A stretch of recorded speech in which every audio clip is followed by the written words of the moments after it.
Hey everyone, my name is Andrew Nimzagern, and welcome back to the Season 5 primer for My Hero Academia. This is a Class 1A podcast, a weekly My Hero Academia podcast, and I am along with Dylan to give you all the information you need to know going into Season 5, including what to expect in the very first episode, as well as a couple of general thoughts and questions that we just kind of want to have in the back of your brain while going into Season 5, because there's a lot of things that are probably going to happen this upcoming season, and we want to make sure you're prepared for all of them.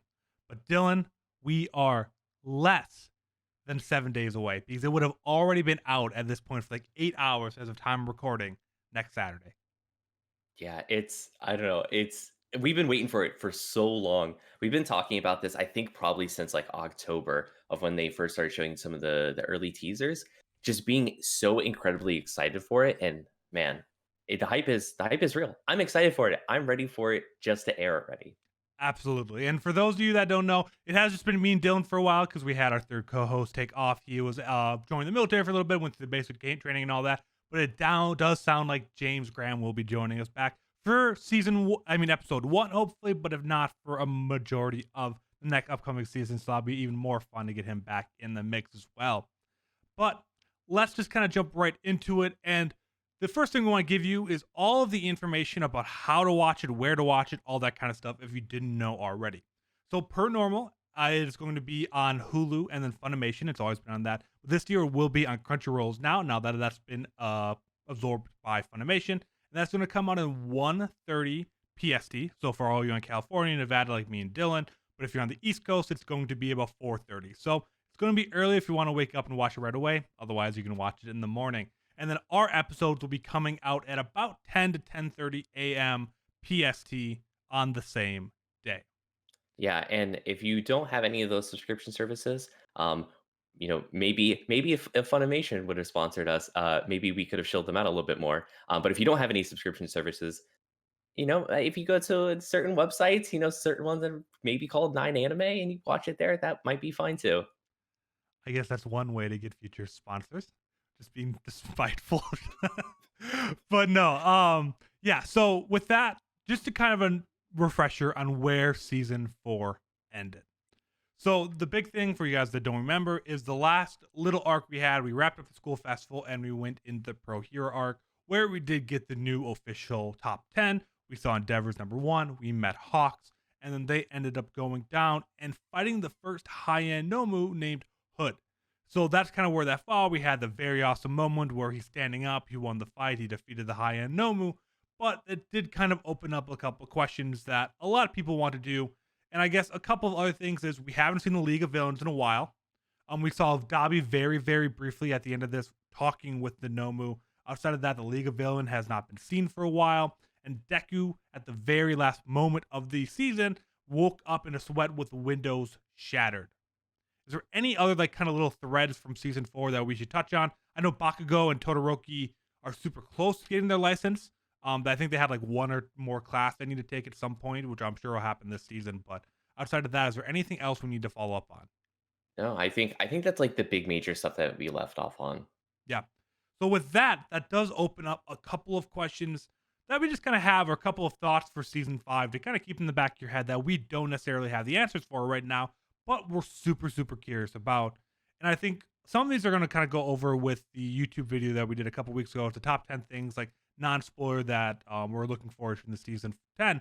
And the first one in that video is also the first one here. It's why is Shinzo showing up so much in the trailers? What he's going to do. We haven't seen Shinzo for a couple of seasons. We see him very heavily kind of promoted in a couple of the trailers in the battles between Class 1A and Class 1B. Maybe he joined Class 1B already. Maybe it's something like that. We have no idea what's going on, but I'm excited to see him in there regardless, right?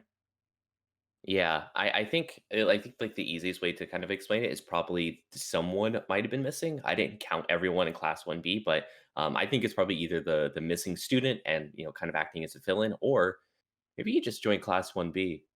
Yeah. Who knows? Who knows? Yeah, I mean, it could be either of those options, and I think we're excited to find out. But I guess the other one that I guess still, and I want you to kind of talk more about is, but there's been a lot of marketing around Deku and kind of that vision he had towards the end of this season. What do you think about that? Yeah, I don't know. It's It's very hype, to say the least, because they've been building up literally since the last episode of last season. They released that teaser poster. That was the poster that they kind of showed us, like uh, kind of the promise that like season 5 was coming out. It was like, big crossed off like censored letter blank is unleashing. So I'm excited to see what it is because clearly they've been hyping it up for a really long time. And do we want to like pull in like the like movie info as well? That's what I was just about to go on to next. And I think kind of what he's put together, if you've watched all the movies, during the movie, when Nine tried to take it, his whole thing was he could have 9 different quirks. When he had one open slot, he went to try to take the quirk from Deku, but he said he could not take it because it would require too many slots. So that if Deku doesn't already have multiple quirks, he could develop additional quirks in the future. So maybe he had a dormant quirk since birth that is going to come out. Maybe it's something to do with One for All. But what we do know is that it's more than likely going to have something to do with an additional quirk from Deku based off the movie, which is canon, not canon. It's always kind of weird, but I don't feel like they mentioned that for no reason. Yeah, the classic dormant quark theory that every fanfic from My Hero has. I think it's kind of interesting. It would be really cool because, like, what if he just like manifested like what his mom had, but like incredibly strong? Because like maybe because she pulls things towards her, right? That's her ability. Yeah. She Yeah, like levitates small objects. yeah, like what if his manifestation of it because like some weird interaction with like One for All, Like it became boosted like it. incredibly strong so he could like it feels like a Mortal Kombat move or where like he like pulls someone towards them and then he punches them with like his Oh, very strong like that'd be punching actually kick. super cool.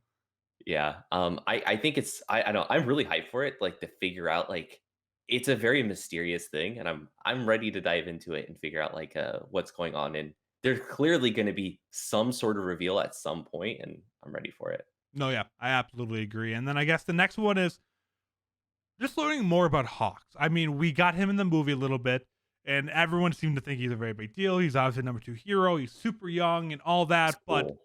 he's such a cool character and became a fan favorite very early on. But he did kind of give off a little bit of weird energy when talking to Endeavor about all the Nomus, kind of learning more about what he was talking about with that of just Nomus kind of in hiding all across the country. So just continuing this Hawks storyline and just kind of remembering that Hawks pretty much teased that there are countless Nomus all over the country, and then a Nomu attacked right afterwards, kind of verifying that theory a little bit. And this one was smarter, stronger than ever. So, kind of continuing to learn more about what's going on with Nomu, what these high end Nomers are, and just getting more screen time with Hawks because I think everyone just wants more screen time with Hawks right now. Yeah. Do you think what do you think about a storyline with like Hawks, right? So imagine this. It's like a buddy cop sort of like storyline Oh of him and God, Endeavor no! going around Japan to like where all these sightings are and just like fighting high end after high end. How cool would that be? I'd have feelings about it. Like they've been doing a bunch of like spin-off things. Like just recently, they just started doing like special team up mission books that is like you buy in like Shonen Jumper and stuff like that for My Hero, and they're just like random like actual missions that are canon, but like they don't show up anywhere. Like I think it'd be good in like that one. Like I'd read like a short novel about those two doing it, but I don't know how about seeing that on screen. But that would be kind of funny. That's a good idea nonetheless. But I guess Dylan, where's the League of Villains? I Our don't know. main villains have not shown up outside of Dabi at the very end, and then when Shigaraki kind of had a little bit of infringement with the Shihasaki, and then taking the bullets from Overhaul. That's all we've seen of them. Yeah, so the two things that we know about the League of Villains is when we last saw them, they took the bullets, they disappeared, and then there's reports of Nomu all over Japan. I don't know, that's like really scary thought. Especially since I think we're getting to the point of like the League of Villains is like punished at this point, right? They've like lost members. They've lost like life and limb, literally life and limb.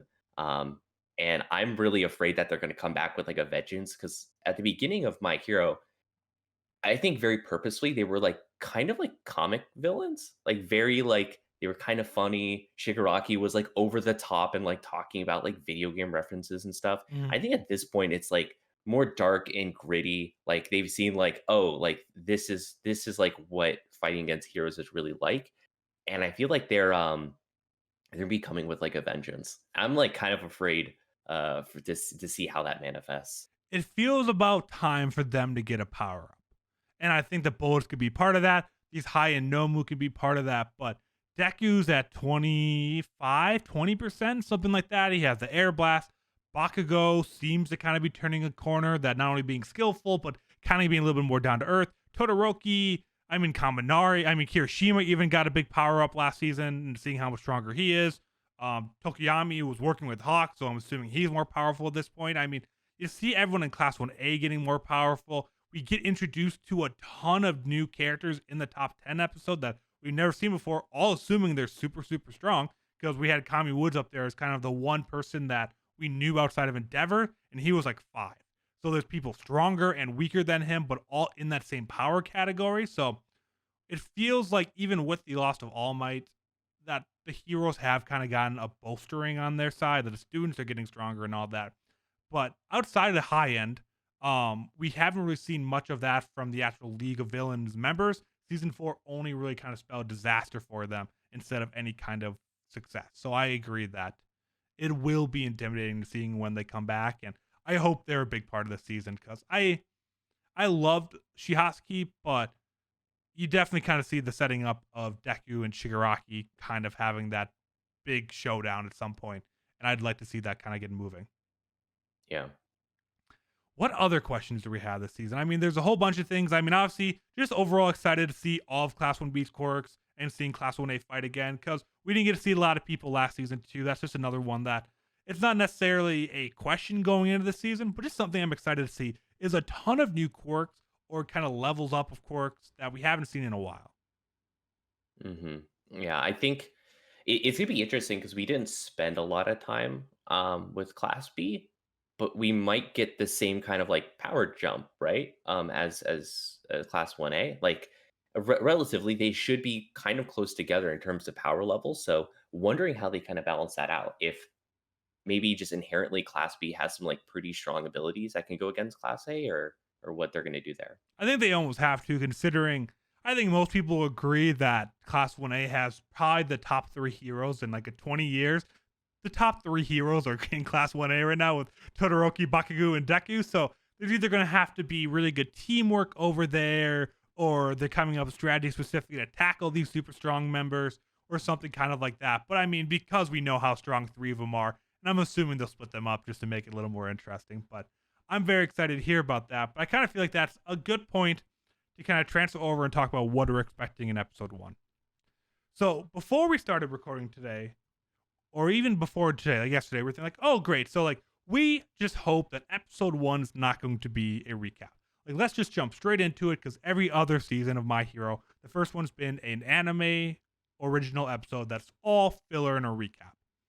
Well, that did get confirmed that on March 27th, the very first episode, so a week from today, will be titled Episode 0 instead of Episode 1, which means a couple of things. And Dylan, you pointed this out to me that since it's going to be called Episode 0, that there's still going to be 25 manga like related chapters throughout the season. So there'll be 25, so we get 26 real episodes this season, which is nice.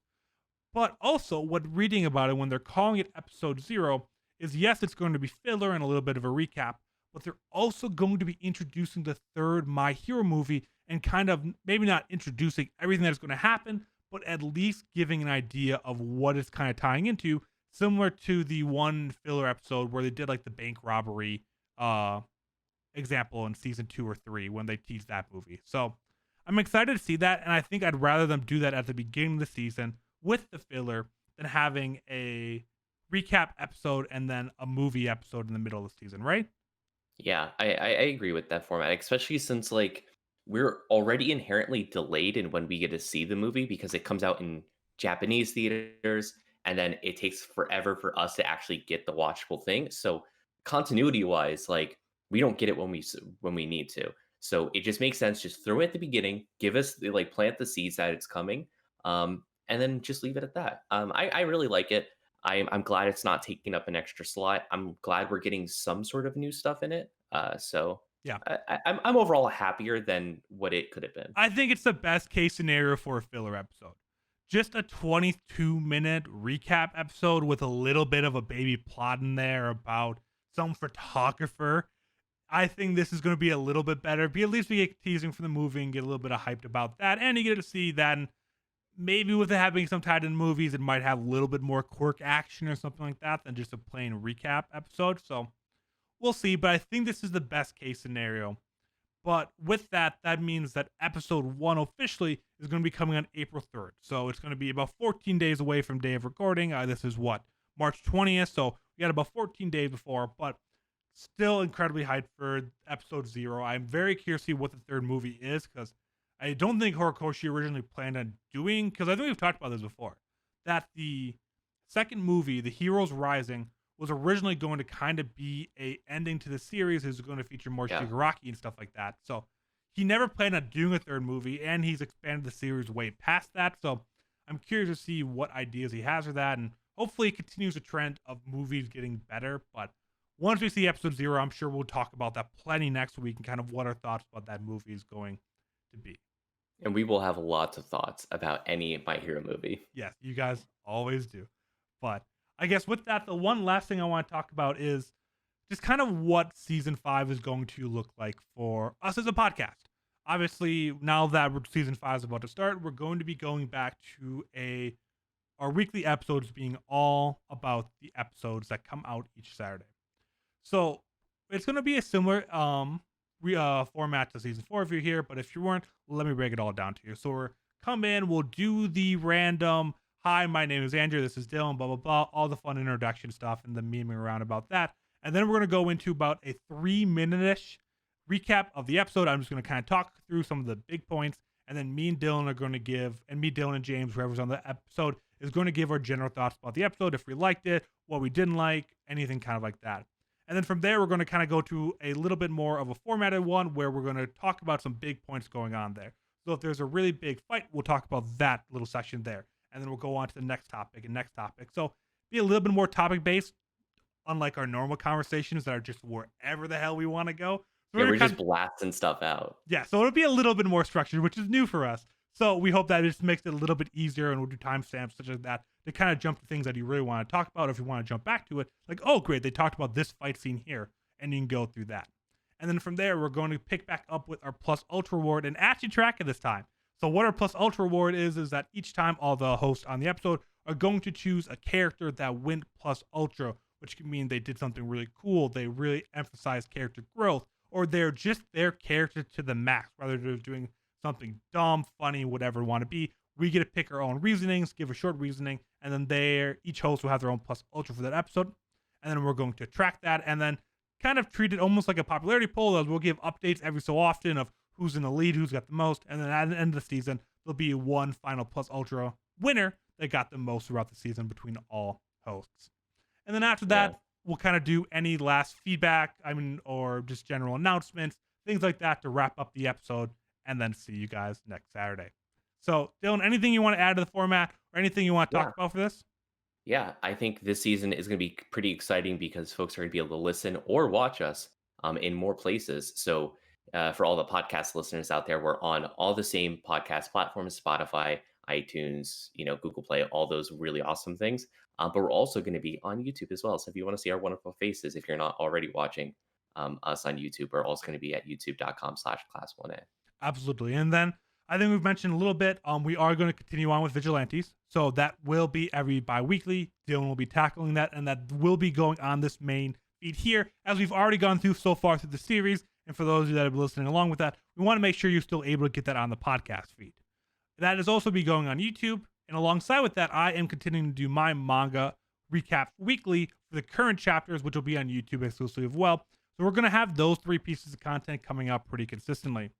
And then throughout the season, we're going to have other ideas. We're going to want to talk about other things. So we may have other episodes jumping up here and there. We'll always make sure to kind of put that out in advance. And if you guys want to put in questions or anything like that, we're going to give you more options than ever. And really, when it comes to that, we are going to try to record an episode at the same exact time. So normally our start time is 9 a.m. on Saturday. So if you wanted to wake up at 1:30 in the morning, watch it, and send in questions, anything like that, we'll be trying to work in questions, fan interaction, and all that more than ever. So as the season comes out, we're going to give you those options. Make sure to follow us on twitter.com/class1apod. We'll break it all down there ever. But we want to hear from you, our listeners, more than ever going into this season, your thoughts, your favorite moments, even if we can try to do some kind of monthly fan census on who they believe that month's plus ultra recipient is. We're still trying to find as many ways to get your input in as many places as possible. So if you have ideas for that, we'd love to hear those as well. You can also send that to contact@popedoff.com, and we'll take anything, ideas, suggestions, whatever you guys want to hear there as well. But Dylan, do you have anything left for us for the season 5 of the actual anime? Anything else you want to talk about today? No, I would say just get hyped. Just Yeah. get hyped. I don't think there's a better way to end the episode. So thank you all that listened. I hope you're excited for season 5 as we are. We're going to have a very fun time talking through it with everyone and all the other content we're going to create over the next couple of months. So I guess until next time, we'll see you for episode 0 of My Hero Academia season 5.